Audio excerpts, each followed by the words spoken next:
Greetings, this is the latest from McCoy's News Center. Fatal bar fight in Portland claims life of 36-year-old man. Portland, Jamaica. Tragedy struck on Friday night in Lower Williams Street, Port Antonio, Portland, as a heated dispute at a local bar ended in the fatal stabbing of a 36-year-old man, identified as Warren Hill, who worked as a vector control agent. According to reports, the incident unfolded around 9:40 p.m. when a heated argument erupted between Hill and a higgler from St. Margaret's Bay inside the bar. Allegedly, Hill brandished a machete during the altercation, while the higgler quickly produced a knife, which he used to deliver a fatal stab wound to Hill's chest. The confrontation escalated, leading to Hill falling to the ground, where the assailant then used the machete to inflict further injuries to his face.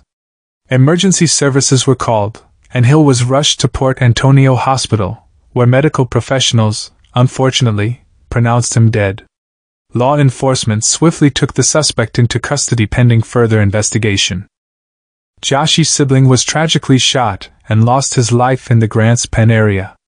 The police confirmed that the attack happened about 2:05 on Saturday morning. Police report that the 29-year-old laborer David Clark and another man were at a yard in Grants Pen when armed men approached and opened fire. Clark was shot and killed, while the other man was injured.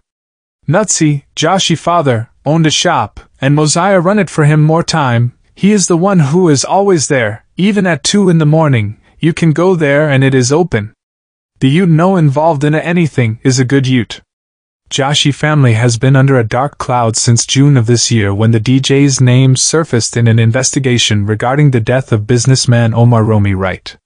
The born fighter DJ later surrendered himself to the police in the company of his attorneys, King's Counsel Peter Champagne and Richard Lynch. He was questioned and released by the cops about the June 7th murder. In July of the same year, an automobile owned by Jahshii was targeted by armed individuals on Constant Spring Road following an event held to celebrate the artist's birthday. This resulted in the shooting and injury of 6 men, all of whom were part of the entertainer's entourage.